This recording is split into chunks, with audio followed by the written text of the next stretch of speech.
Welcome back to the X Zone, everyone. I am Rob McConnell. We're coming to you from our broadcast center and studios in Hamilton, Ontario, Canada.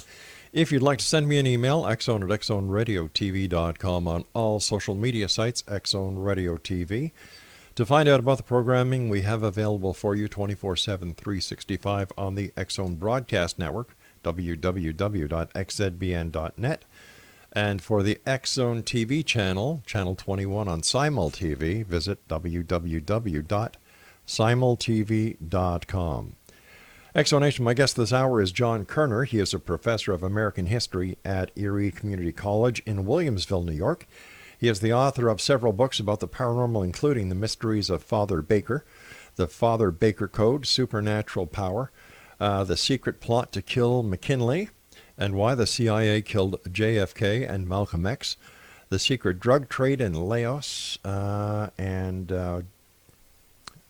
some other books. And John Koerner has a master's degree in American history from the State University of New York College at Brockport, and a bachelor's degree in communications journalism from St. John Fisher College, where he graduated summa cum laude with honors. He also founded Paranormal Walks, a ghost walk company that explores the paranormal history of Western New York through annual walking tours. He resides with his family in Buffalo, New York, just across the Niagara River from Canada here. And if you'd like to get more information, his website is paranormalwalks.com. And John, welcome to the X Zone. Rob, thanks for having me. Where did your interest in the paranormal come from?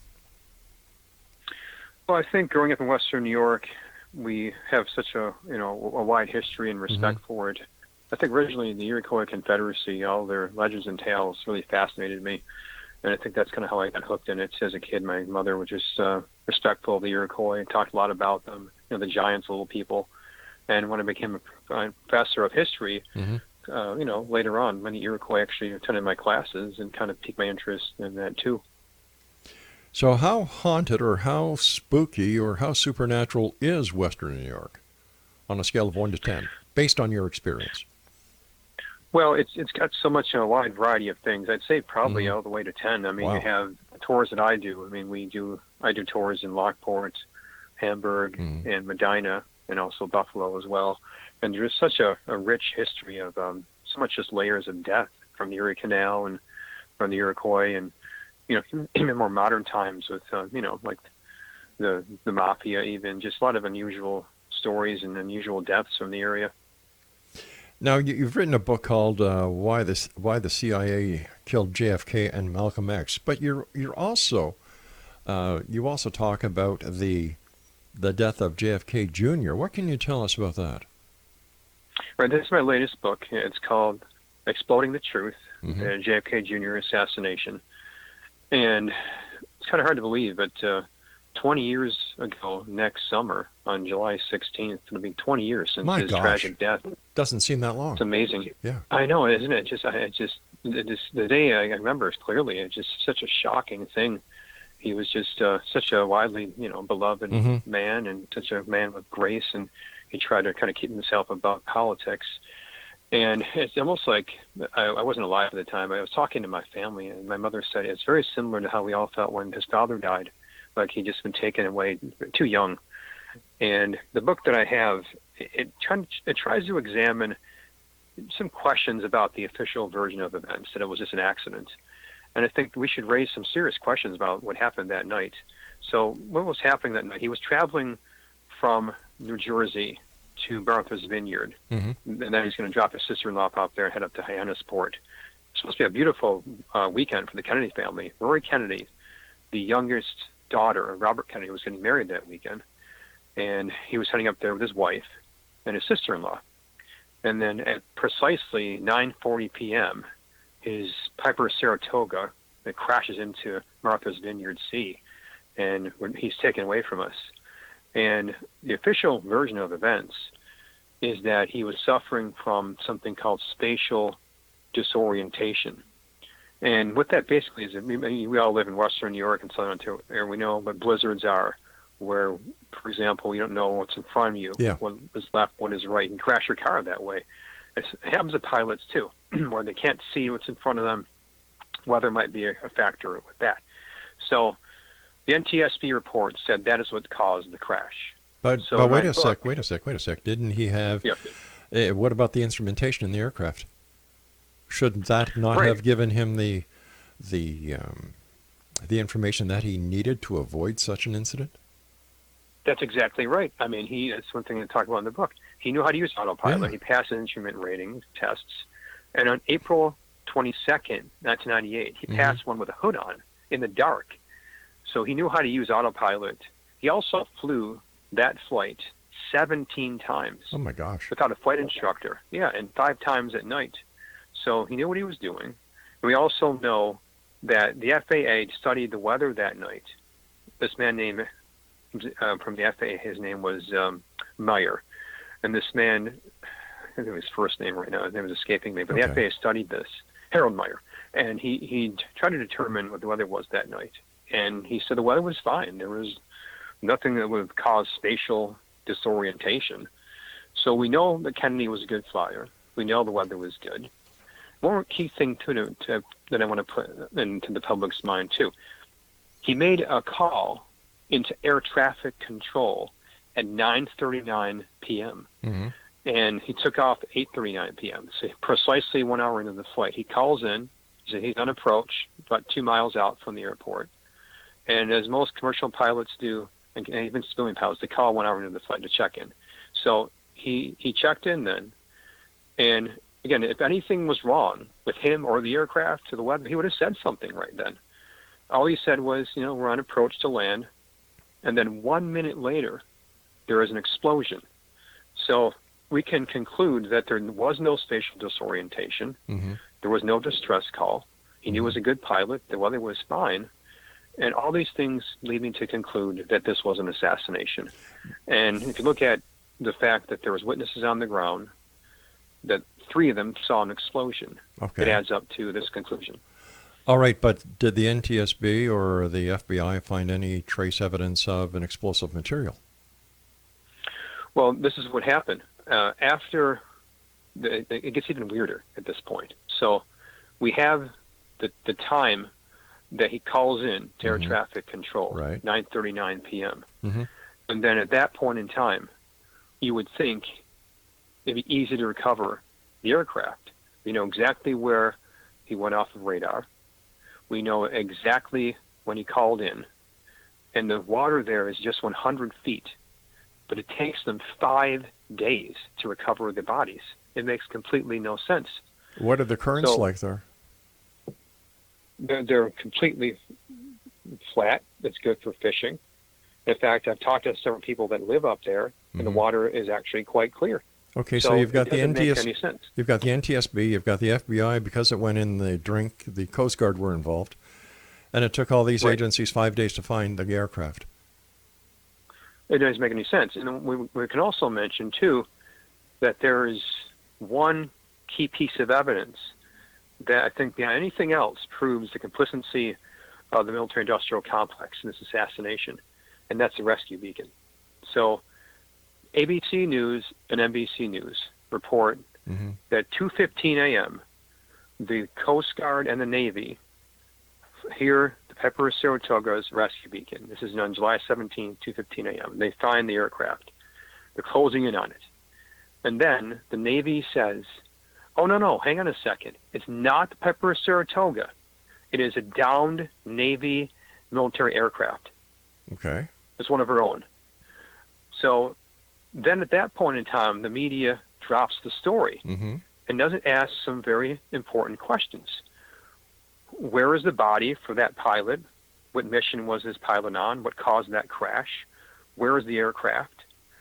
All these questions were never asked to see if there was another plane in the water at that time.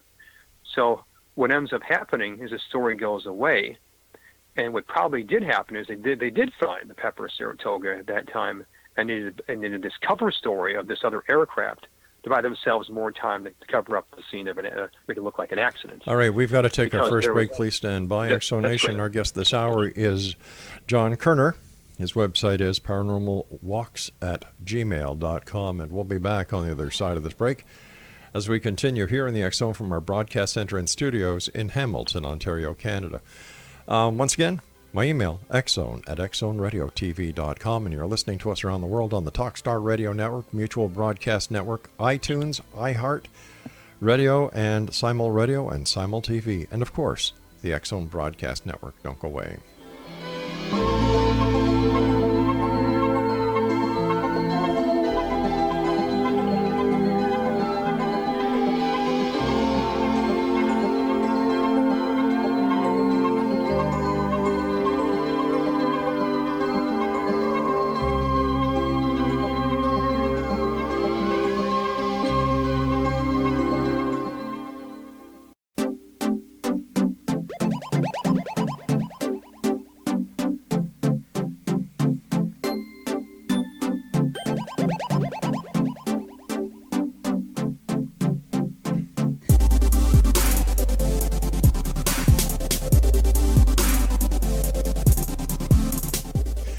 Nation, John Koerner is our guest this hour, www.paranormalwalks.com. John, isn't it rather risky to say that the United States government was complicit in the assassination of John F. Kennedy Jr.? It is risky. I mean, it's however, not uncommon. Let's look, for example, at his uncle, Robert Kennedy. Mm-hmm. It was proven just a few years ago that the agency, the CIA, was involved in his assassination. In fact, Sirhan admitted this to his lawyer. He was brainwashed by the agency. But once in fact, again, Robert Kennedy's son visited Sirhan in jail and now believes it too. All right, so you've got someone who's been accused of murdering a U.S. senator, a senator who's going to make a run for the president of the United States. And he assassinates him, and then he says, well, the CIA was involved. That's the proof? Right. Well, the proof is that Sirhan has explained to his lawyer, William Pepper, and to Robert Kennedy's son, how he went through the MK Ultra program and was brainwashed by the agency back in 1967 and 1968. Mm-hmm. And he talked all about this about a few years ago. Well, in fact, at the same time, a woman came forward named Nina Rhodes Hughes, who backed up the story from Sirhan, that she was at the same time at the assassination scene, and she saw a second gunman, and she kept her mouth shut because she was afraid about being killed. No, I've talked to a number of people who were part of the MK Ultra project, and they've never killed anyone. Well, again, I'm just quoting Sirhan. This is what he said. It's all public record. And again, Robert Kennedy Jr. visited him in jail just this past year, interviewed him, and he's convinced that what I'm saying too. This comes right from the Kennedy family. All right, so I'm just saying what the assassin said and what the son said. Yes, I'm not saying this myself. I'm saying what they said. All right, so basically what you're saying is based on what you've heard, the United States government is complicit in the assassination of Robert Kennedy Jr. Not Robert Kennedy Jr. John F. Kennedy Jr. I'm sorry, John F. Kennedy Jr. Saying, right. So I'm just looking at the facts of the case, as I'm saying. If you look at the facts of the case, you got to do reverse engineering here. You start with the crime scene. Uh-huh. The cabin of the plane had been breached. This is also from Jim Mars, who studied the JFK assassination. He studied this assassination too. He looked at all kinds of aircraft crashes in his career. Mm-hmm. He worked for the Texas newspapers. He saw many air crashes in his life. He said if this crash was an accident, the plane would be crushed together on the ocean floor, bodies together, luggage, people, everything on the ocean floor. This did not happen here. Wait a second. There's a 17-mile nautical radius of the debris field where they found sneakers, luggage, airplane parts, in a wide area. Now, if I'm not mistaken, it was breached. If I'm not mistaken, when a commercial airline goes down, it doesn't go down to the bottom. You don't find everybody in one area. So I can't understand the logic behind this person saying that when it's false. It's wrong. Because if that was the case, every time a commercial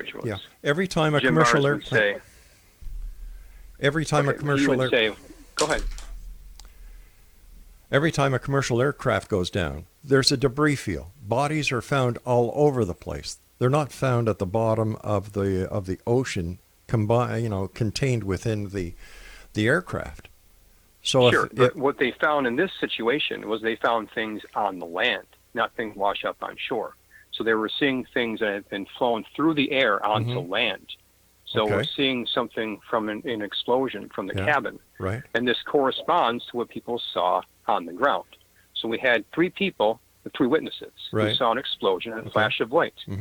And this is consistent with it being breached. We have Victor Probanik, for example. He was fishing there that night. He was a lawyer from Pennsylvania. And he saw in a flash of light an explosion. It also was reported from the Vineyard Gazette. I also saw the same thing. And remember, the Kennedy family saw the same thing, too. So we have three people who saw a flash of light and an explosion is consistent with being a cabin being breached with a wide debris field. Okay. And as I said before, the call in at 9:39 p.m., it proves he wasn't suffering from disorientation. If he was, then he would have said so at that time. He did not. He was calling in to land. And 1 minute later, there was an explosion. So if there's anything wrong with the plane or himself, he would have said so. He did not. How about mechanical failure causing an explosion? That's possible, too. But what I'm saying is that's not what the NTSB report said. They said that he was the cause of the accident, pilot error, not a mechanical defect. So that's possible, too, sure. But their report says it was his fault. He was a bad pilot. He was unable to recover the aircraft, and it crashed into the sea with no explosion, with spatial disorientation. All right. That is not consistent with the evidence. If this wasn't a Kennedy, would this be a story? I don't know. Who knows? It seems like at that point in time, he was looking into getting involved with politics. And I got back to the point about the rescue beacon, too. It's such a key thing to mention, because there is no way to confuse a naval rescue beacon with a civilian beacon. A Piper Saratoga beacon is a high-pitched, shrill sound, and a naval rescue beacon is more like a foghorn. They never could confuse that. It's a deliberate lie that they made right there. They're two way different sounds. So when they made this lie that they didn't recover the Piper Saratoga and instead they were one of their own downed aircraft, never saying what pilot was killed, was a family informed, all of that was put forward to the public and never was it investigated by the media or anyone else. So that key point there about faking a rescue beacon is such a key part of the evidence that there's something more to be asked about, this whole crazy thing of downed aircraft. All right, 20 years ago this happened. What relevance does it have today? Why not look for the truth? Should we just always not learn from the past? Should that go for everything in our nation's history, just because it happened long ago, just don't talk about it any longer? I mean, it doesn't make any sense to me. I'm a historian. We learn from the past. That's what we do. Yeah, we also know from history that the history is written by the victors, and that history at times has been totally tainted. Well, think about this nonsense right now that he is QAnon, that JFK faked his death, JFK Jr. faked his death, and now he's supposedly writing on the internet. Just for that very reason alone, we can dispense with this, fake news idea that he is somehow still alive writing on the internet. That's one reason we can say right there, because he's approaching 20 years since his death, and now people are going to say, well, he's still on the internet writing as QAnon. There's one reason right there I can give you. But who really cares? When there's stories that JFK was never assassinated. It was all a cover-up to hide the fact that he was mentally ill. Then you've got other people who are still seeing Elvis all over the world. It's the society we live in. If you don't want to look at the facts here, that's your problem. I mean, I'm laying out some very easy to know facts here that should be questioned about this. All right, he never made a distress call. There were 3 witnesses that saw an explosion, all of which are not consistent with the report of the NTSB. And if you don't ask questions about history, then you have a very closed mind. The investigation was done. The investigation was closed. But according to those that were there, it's not consistent with the evidence. This myth was put forward by the media that he was some kind of bad pilot. That's not the case. You look at his flight record. He flew that same flight 17 times by a flight instructor, 5 times at night with a hood on. He did his instrument testing. He also, for example, back to 1982, was flying in the air for many years. He loved being in the air. He was a great pilot. That was the way he escaped from the stress of his life. So there was this idea that he also hurt his leg, that he couldn't fly because his leg was hurt. That's also not true. He got the cast removed the day before, and he had the whole 2 days to work off any kind of problems with his hurt foot. He talked to his doctors the day before, and everything was fine. He had a whole hour of flight, and that proves right there his foot was not hurting him. So all these different myths are put forward about him, that he was some kind of crazy bad pilot or was wild and reckless with his life, none of which were true. All right, I want to thank you for joining us. I think that you're full of hot air and you really don't know what the hell you're talking about. Obviously, a conspiracy theorist more than historian, because, he's also written a book, Why the CIA Killed JFK and Malcolm X. Yeah, it sells. There's enough wing jobs out there who really get into this stuff. And it's not a matter of not wanting to ask questions. It's a matter of not believing the bull crap that conspiracy theorists are always spewing. If everything to them is the government conspiracy, somebody is getting assassinated, MK Ultra, they have more excuses for why the world is all screwed up. They have no sense of reality. And how can you have somebody who claims to be an expert historian who actually does paranormal walks? Another book that he wrote was The Secret Plot to Kill McKinley. Then Why the CIA Killed JFK and Malcolm X.